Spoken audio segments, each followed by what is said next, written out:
Hello friends, कैसे हैं आप सभी लोग। उम्मीद करता हूँ आप सभी अच्छे होंगे। और आज हम जो टॉपिक लेके आए हैं वो हाल ही में बहुत न्यूज़ पे था, जो है क्या, इलेक्टोरल बॉन्ड या चुनावी बॉन्ड। इसके बारे में थोड़ा थोड़ा जानकारी हर किसी को है, क्योंकि हाल ही के दिनों में हर किसी ने न्यूज़ पे इसके बारे में सुना है, और इससे रिलेटेड एसबीआई के और चुनाव आयोग के साथ ही साथ सुप्रीम कोर्ट का क्या वर्डिक्ट आया है, इलेक्टोरल बॉन्ड को कैसे उसने अनकॉन्स्टिट्यूशनल डिक्लेयर किया है, यहाँ पर हम उसके बारे में आपको जानकारी देंगे। ठीक है, चलिए तो बात करते हैं इलेक्टोरल बॉन्ड की। इलेक्टोरल बॉन्ड क्या है? एक इंटरेस्ट फ्री क्या है, बियरर इंस्ट्रूमेंट है। यानी कि सीधी बात, ये एक सिर्फ प्रोमिसरी नोट है जो बैंक देता है अपने एक कस्टमर को, ताकि वो किसे दे सके, कोई भी एक पॉलिटिकल पार्टी को, उसकी पसंद की एक या एक से ज्यादा पॉलिटिकल पार्टीज को वो दे सकता है। ठीक है, अब इलेक्टोरल बॉन्ड की शुरुआत कैसे हुई, कहां से ये आया, इसके बारे में बात करेंगे। ठीक है, तो 2017 में जो तब के फाइनेंस मिनिस्टर थे, जिनका नाम क्या था, अरुण जेटली जी। तो अरुण जेटली जी ने क्या किया, अरुण जेटली जी ने सोचा कि क्यों ना एक ऐसा सिस्टम डेवलप किया जाए जहां पर यदि किसी व्यक्ति को, किसी कंपनी को या कोई इंस्टीट्यूशन को, किसी पॉलिटिकल पार्टी को चंदा देना है, तो वो कैश के फॉर्म में ना देके एक चेक कह लीजिए या प्रोमिसरी डॉक्यूमेंट, जैसे कि अभी इलेक्टोरल बॉन्ड है, उसके फॉर्म में दे। और इससे क्या होगा, ब्लैक मनी जो वो कैश के फॉर्म में दे रहा था पॉलिटिकल पार्टी को, वो देना बंद हो जाएगा। इन्होंने दिमाग तो ठीक ही लगाया, तो इन्होंने क्या किया कि 2017 में एज अ मनी बिल या फाइनेंस बिल इलेक्टोरल बॉन्ड को लेके आए। ठीक है, और इसे नोटिफाई कब कर दिया इन्होंने, जनवरी 2018 को। अब इन्होंने इसके साथ एक रूल और ला दिया, क्या, कि ओनली एसबीआई, सिर्फ एसबीआई ही इलेक्टोरल बॉन्ड जारी कर सकता था। और कब कब जारी कर सकता था, हर क्वार्टरली के पहले 10 दिनों में। यानी कि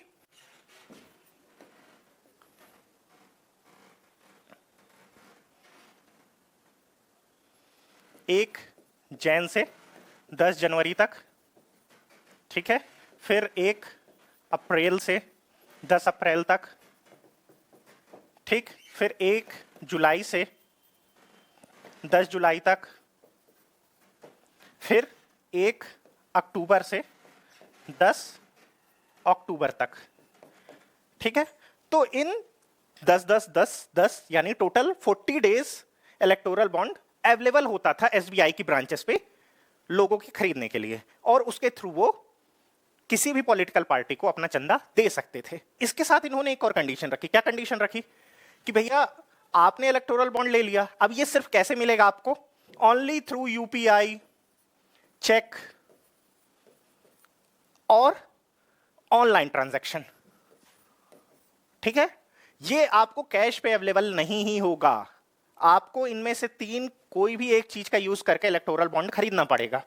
ठीक है, अब अगली बात, इसके सिवा इन्होंने क्या किया, इन्होंने कहा कि भैया इलेक्टोरल बॉन्ड सिर्फ 15 डेज की वैलिडिटी के साथ आएगा।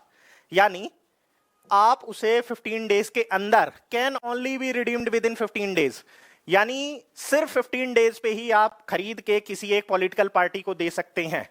वरना ऑटोमेटिकली क्या होगा, आफ्टर 15 डेज वो पीएम केयर फंड में चला जाएगा। ठीक है, पीएम केयर फंड हर कोई जानता है, कोरोना के समय काफी न्यूज पे भी था, हर किसी ने, आपने, हमने, हर किसी व्यक्ति ने अपनी तरफ से थोड़ा थोड़ा पीएम केयर फंड पे चंदा दिया, जो अपने हिसाब से दे सकते थे। ठीक है, तो ये रिडीम यदि नहीं होता 15 डेज के अंदर कोई भी पॉलिटिकल पार्टी के द्वारा, तो ये ऑटोमेटिकली पीएम केयर फंड पे चला जाएगा। ठीक है, अब आगे की बात करते हैं। अब ये इशू किस तरह हो रहा था, in the multiples of 1000, 10,000, 1 lakh, 10 lakh and 1 crore. ठीक है, अब फॉर एग्जाम्पल आप समझिए किसी एक व्यक्ति को चंदा देना है, कितना देना है, 18 लाख देना है। ठीक है, तो वो क्या करेगा, एक 10 लाख का ले लेगा और 8 1 लाख के ले लेगा। ठीक है, अब इसका एक ड्रॉबैक भी है। ड्रॉबैक क्या है, कि भैया जिस भी व्यक्ति के पास ये प्रोमिसरी नोट या कहना चाहिए इलेक्टोरल बॉन्ड होगा, वो उस चीज का मालिक होगा। यानी यदि आपका था लेकिन आपसे गिर गया और मुझे मिल गया है, तो अब फिलहाल तो वो मेरा है और मैं किसी भी पॉलिटिकल पार्टी को जाके वो दे सकता हूं। ठीक है, ठीक है, declared unconstitutional by the supreme court of India. Supreme court of India ने इसे अनकॉन्स्टिट्यूशनल डिक्लेयर कर दिया है हाल ही में। इसके बारे में मैं आपको अभी आगे बताऊंगा क्यों किया है, क्या ग्राउंड्स पे किया है ये, ठीक है। Can only be purchase by cheque, UPI, online payment, ये अभी अभी मैंने बताया। इस पे आप कैश में इलेक्टोरल बॉन्ड को नहीं खरीद सकते हैं। आगे, हाँ, इलेक्टोरल बॉन्ड कुछ ऐसा दिखता है, देखिए डेट ऑफ इशू दिया हुआ है, क्यों? क्योंकि 15 डेज के अंदर इसे रिडीम करना है, वरना ये पीएम केयर फंड पे चला जाएगा। दूसरी चीज क्या दी है, देखिए लिखा है valid up to the 15 days from the date of issue, मतलब 15 डेज तक ही वैलिड रहेगा, ठीक है। वैल्यू लिखी हुई है 1000 रुपीज, और ये कब से कब तक वैलिड रहेगा ये पूरा दे दिया। एक ये सैंपल है किसका, इलेक्टोरल बॉन्ड का, कि कुछ इलेक्टोरल बॉन्ड ऐसे दिखता है, ठीक है। देखिए इसने भी कहा है प्रोमिसरी नोट है ये इलेक्टोरल बॉन्ड, ठीक है, एसबीआई इशू करता है, ये बात हो ही गई है। आगे बढ़ते हैं। हाँ, अब इस पे कंट्रोवर्सी क्या निकल के आई है ये समझते हैं। कंट्रोवर्सी क्या निकल के आई, पहला ट्रांसपेरेंसी। इस पे क्या हुआ, एसबीआई से जो व्यक्ति, जो कस्टमर, जो कंपनी ये इलेक्टोरल बॉन्ड खरीदेगी उसके बारे में नॉलेज तो एसबीआई को होगा, यानी उसकी केवाईसी एसबीआई रखेगी, लेकिन उसका नॉलेज जो है वो शेयर नहीं करेगी पॉलिटिकल पार्टी के साथ, यानी एक प्रकार से ये गुप्तदान होगा। तो कई बार ऐसा हो सकता है कि कोई पार्टी को बहुत ज्यादा पैसा मिल जाए किसी विदेशी कंपनी के द्वारा या किसी और के द्वारा, तो उससे क्या, उसकी ट्रांसपेरेंसी फेल हो रही थी, ठीक है। Next, violation of article 19(1)(a। अब आर्टिकल 19(1)(a) क्या है, इसे अपन बोलते हैं राइट टू प्राइवेसी, यानी कि निजता का अधिकार। कुछ साल पहले ही ये अधिकार फंडामेंटल राइट्स पे जोड़ा गया है, जो हम सभी जानते हैं, ठीक है। अब बात करते हैं तीसरे पॉइंट की, that is quid pro Q. ये इंक्रीज होगा। अब क्विड प्रो क्यू क्या है पहले ये समझते हैं। क्विड प्रो क्यू एक लैटिन वर्ड है, किस चीज का, कुछ के बदले कुछ, यानी कुछ के बदले कुछ, यानी आप मुझे कुछ दो, इसके बदले मैं आपको कुछ दूंगा, एक प्रकार का बार्टर सिस्टम। लेकिन इस पे कुछ क्या देंगे, कोई भी कंपनी, कोई भी व्यक्ति पॉलिटिकल पार्टी को क्या देगी, इलेक्टोरल बॉन्ड्स, और इसके बदले में पॉलिटिकल पार्टी उस व्यक्ति को क्या देगी, शायद कोई बड़ा प्रोजेक्ट, या जब वो दिक्कत पे होगी तो उसकी सहायता करेगी। तो ये बातें निकल के आई, ठीक है। हमने देखा इलेक्टोरल बॉन्ड का अभी डाटा रिलीज हुआ, तो उस पे एक बेटिंग कंपनी सबसे बड़ी दानदाता के रूप पे या डोनर के रूप पे उभर के आई है, जिसने सबसे ज्यादा इलेक्टोरल बॉन्ड खरीदे हैं, ठीक। अब लास्ट, अमेंडेड कंपनी एक्ट 1956, ये सबसे इंपॉर्टेंट पॉइंट है और यही मेन कारण बन रहा है किस चीज का, जो कंट्रोवर्सी से निकल के आई थी। आप समझिएगा, कंपनी एक्ट पे क्या हुआ,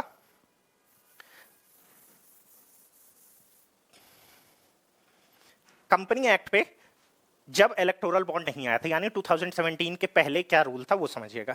2017 के पहले कोई भी कंपनी अपने प्रॉफिट का 7%, प्रॉफिट का 7% किसे दे सकती थी,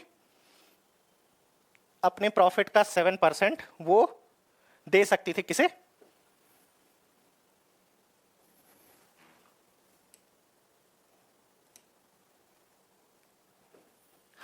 अपने प्रॉफिट का 7% वो किसे दे सकती थी, किसी भी पॉलिटिकल पार्टी को एक चुनावी चंदे के रूप में दे सकती थी। लेकिन 2017 में इसे अमेंड किया गया और क्या किया गया कि भैया कोई भी पॉलिटिकल पार्टी को कोई भी कंपनी कितना भी पैसा दे सकती है, यानी ये 7% जो था इसे खत्म कर दिया गया 7% के बार को, और कोई भी 10%, 20% या उससे ज्यादा भी दे सकती है, ऐसा बोल दिया गया, ठीक है। दूसरा जो इस पे और एक दिक्कत आई, क्या, अभी तक ये जो 7% था वो किसका था, आपके प्रॉफिट का। प्रॉफिट कब होगा, जब आपकी कंपनी फायदे में होगी, प्रॉफिटेबल कंपनी होगी तो आपको प्रॉफिट होगा, और उसका 7% तक आप एक पॉलिटिकल पार्टी को दे सकते थे। लेकिन इन्होंने एक और चेंज लाया, वो चेंज क्या लाया कि इलेक्टोरल बॉन्ड खरीदने के लिए या चुनावी चंदा देने के लिए कोई भी कंपनी को प्रॉफिटेबल कंपनी होना जरूरी नहीं है, यानी यदि वो लॉस मेकिंग कंपनी है तो भी वो इलेक्टोरल बॉन्ड खरीद सकती है। अब एक बात बताइए, कोई भी कंपनी जो लॉस मेकिंग कंपनी होगी वो क्यों इलेक्टोरल बॉन्ड खरीदेगी, भैया जब मेरे पास पहले से ही पैसा नहीं है तो मैं कहां से पैसे खर्च करूंगा, और यदि मैं पैसे खर्च कर रहा हूं तो निश्चित तौर पे वो पैसे मेरे पास कहीं से आ रहे हैं, यानी कि या तो वो कंपनी लॉस मेकिंग कंपनी नहीं है या कोई और उस कंपनी को फंड कर रहा है, और उस चीज का पैसा ही वो इलेक्टोरल बॉन्ड के रूप में किसी एक पॉलिटिकल पार्टी या एक से ज्यादा पॉलिटिकल पार्टीज को दे रहा है। ठीक है, नेक्स्ट यही बात कि ट्रांसपेरेंसी 19(1) आर्टिकल, कुछ के बदले कुछ, संशोधित कंपनी अधिनियम 1956। तो ये है पूरा। अब सुप्रीम कोर्ट पे केस क्या हुआ, 2 जनवरी को जैसे ही नोटिफाई हुआ उसके बाद ही कुछ समय बाद ही 2018 में ही एक पिटीशन फाइल कर दी गई सुप्रीम कोर्ट पे, किस बारे में कि भैया ये जो इलेक्टोरल बॉन्ड है ये गलत है। अब फाइल किसने किसने की, एडीआर ने। एडीआर क्या है, एसोसिएशन फॉर डेमोक्रेटिक रिफॉर्म्स। ठीक है, एक एनजीओ है सीसी यानी कि कॉमन कोर्स, और तीसरा जो एक पॉलिटिकल पार्टी है कौन सी, सीपीआईएम यानी कि communist party of India Marxist. इन तीनों ने मिलकर सुप्रीम कोर्ट पे जाके एक पिटीशन दायर की और उस पे ये कहा गया कि सर ये जो इलेक्टोरल बॉन्ड है ये सही नहीं है। सुप्रीम कोर्ट ने कई सुनवाइयों में इस चीज को समझा और डाटा इकट्ठा किए, एसबीआई से डाटा मांगे, और at the end electoral bond को अनकॉन्स्टिट्यूशनल डिक्लेयर कर दिया। ठीक है, तो ये थी कहानी इलेक्टोरल बॉन्ड की। ठीक है, अब दूसरे एक टॉपिक पे बात करें जो आजकल बहुत ज्यादा न्यूज पे है। हाल ही में दिल्ली की पॉलिटिकल सिचुएशन के बाद हर कोई ईडी का नाम तो जानने ही लगा है। ईडी यानी कि प्रवर्तक निदेशालय यानी कि इन्फोर्समेंट डायरेक्टरेट। ठीक है, हाल ही में कुछ दिनों पहले ही ईडी ने दिल्ली के सीएम अरविंद केजरीवाल जी को गिरफ्तार किया है। इस बारे में हमको हर किसी को नॉलेज है। और दूसरी जो आजकल आप डिपार्टमेंट का नाम सुन रहे हैं वो है क्या, सीबीआई। ठीक है, तो अब इन दोनों के बारे में एक हल्की जानकारी और ये कैसे काम करते हैं ये आपको बताते हैं। ठीक है, चलिए। अब सीबीआई यानी कि सेंट्रल ब्यूरो ऑफ इन्वेस्टिगेशन, ये कब आया था, ये ब्रिटिशर्स ने अपने टाइम पे ले आए थे। कब, पर्टिकुलरली ईयर 1941।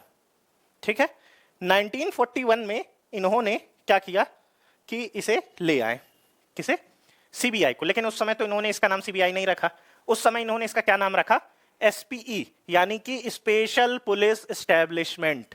ठीक है, अब ये क्यों लाया गया था, 1941 में करप्शन के अगेंस्ट फाइट करने के लिए सीबीआई लाया गया था, और आज भी सीबीआई का one of the important work क्या है, टू फाइट अगेंस्ट करप्शन। ठीक है, देखिए, for the matter related to corruption. ठीक, in 1943 special police force establishment किया गया, and in 1946 when Delhi Special Police Establishment Act was enforced 1943 में ये जो स्पेशल पुलिस फोर्स बनी, इसका एक्ट एस्टेब्लिश किया गया, उस टाइम भी इसका नाम एसपीई ही था। लेकिन 1963 में एसपीई का नाम चेंज कर दिया गया और क्या रख दिया, सीबीआई यानी कि सेंट्रल ब्यूरो ऑफ इन्वेस्टिगेशन। अब सीबीआई आती किसके अंडर है, तो सीबीआई आती किसके अंडर है, होम मिनिस्ट्री के। ठीक है, सीबीआई किसके अंडर आती है, होम मिनिस्ट्री के। ठीक, आगे बात करते हैं। हाँ, अब सीबीआई के काम क्या है, सबसे पहले हमने बात कर ली सीबीआई बनाई क्यों गई थी, करप्शन से फाइट करने के लिए। तो ऑब्वियसली इसका काम क्या होगा, टू कर्व द करप्शन। ठीक है, कोई भी सेंट्रल गवर्नमेंट एम्प्लॉय या कोई भी और एम्प्लॉय या कोई और व्यक्ति यदि इन्वॉल्व है करप्शन के केसेस पे तो सीबीआई उसे देख सकती है। ठीक है, दूसरा इकोनॉमिक क्राइम्स यानी कि आर्थिक अपराध। कैसे, कोई बैंक अपने कस्टमर्स को ठग रहा है, या किसी बैंक को कोई कस्टमर ठग रहा है, या कोई कंपनी ठग रही है, तो ऐसे मामले भी कौन देखता है, सीबीआई ही देखता है। साथ ही साथ foreign money policy, foreign money policy यानी एक fix amount of foreign money आप अपने पास रख सकते हैं इन द फॉर्म ऑफ क्या, डॉलर, दिनार और कोई और देश की करेंसी। ठीक है, लेकिन उससे ज्यादा आप नहीं रख सकते। यदि आप वो लॉ को भी वायलेट कर रहे हैं तो सीबीआई ही वो चीज देखेगी। साथ ही साथ आप उससे रिलेटेड कोई फ्रॉड कर रहे हैं, गलत तरीके से पैसे कमा रहे हैं, तो वो भी कौन देखेगा, सीबीआई देखेगी। तीसरा स्पेशल क्राइम्स, ये सबसे न्यूली एडिशन है किस पे, सीबीआई में। स्पेशल क्राइम्स में क्या, टेररिज्म। टेररिज्म के लिए हमारे पास अलग से एक विंग है जिसका नाम क्या है, एनआईए, नेशनल इन्वेस्टिगेटिव एजेंसी। ठीक है, साथ ही साथ सीबीआई भी मदद करती है। हर किसी को याद होगा हाल ही में बेंगलोर ब्लास्ट, उस पे एट प्रेजेंट एनआईए और सीबीआई साथ में काम कर रही हैं, ठीक है। देन एक और important case, that is sensational murder, यानी कि संवेदनात्मक हत्याएं।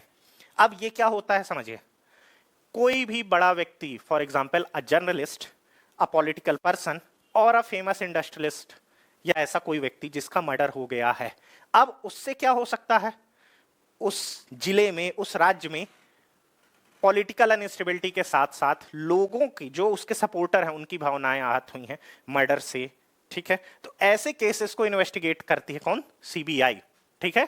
ऐसे केसेस को इन्वेस्टिगेट कौन करता है, सीबीआई।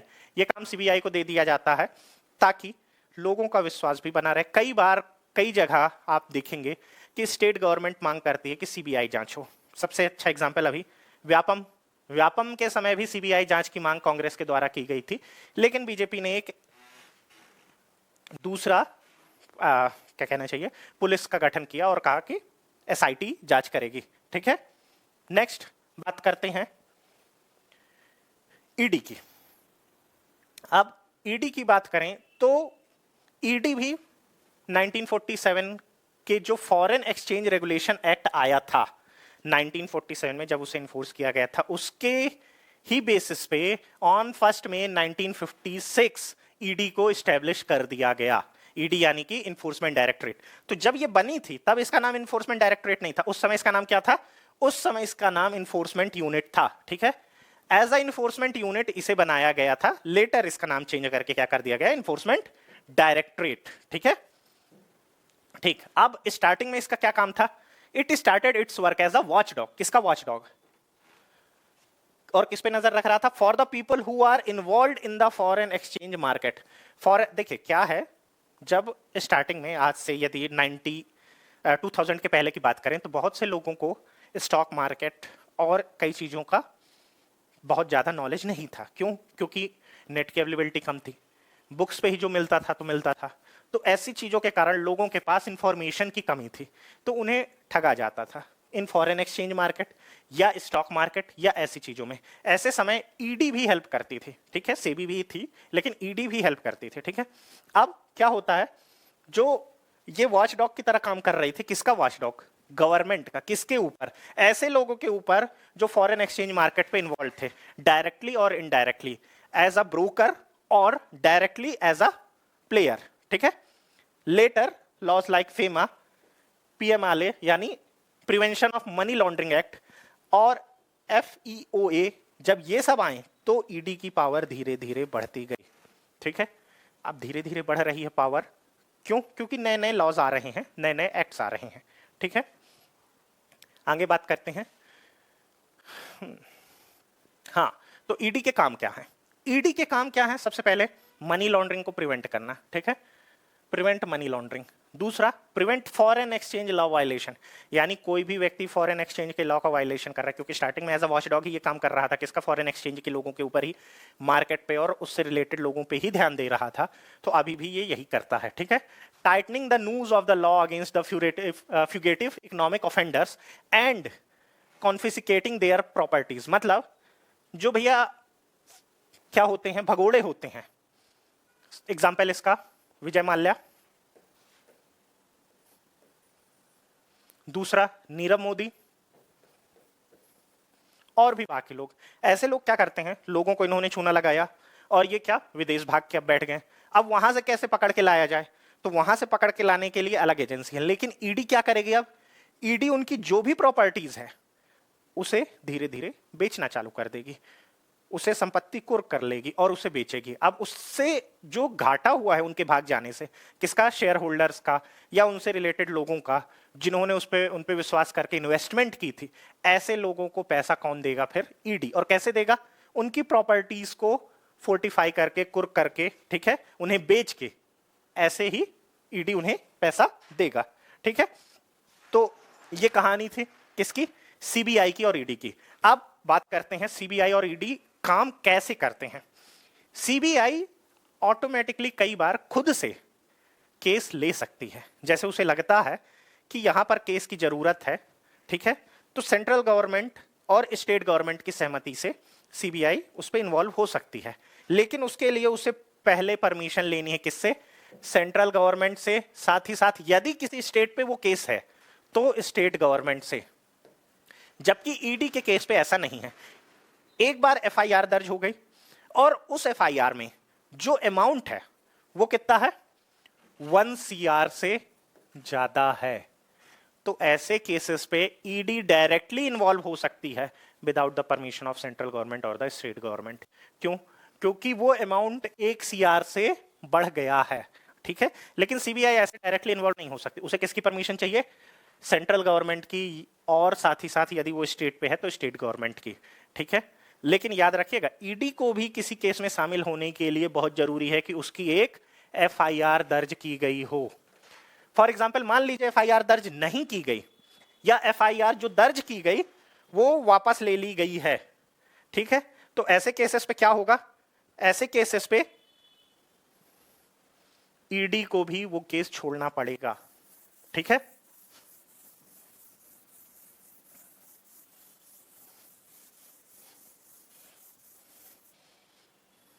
यदि ऐसा हो गया है कि जो एफआईआर दर्ज की गई थी वो वापस ले ली गई है, at that condition ED has to shut that case immediately, ठीक है।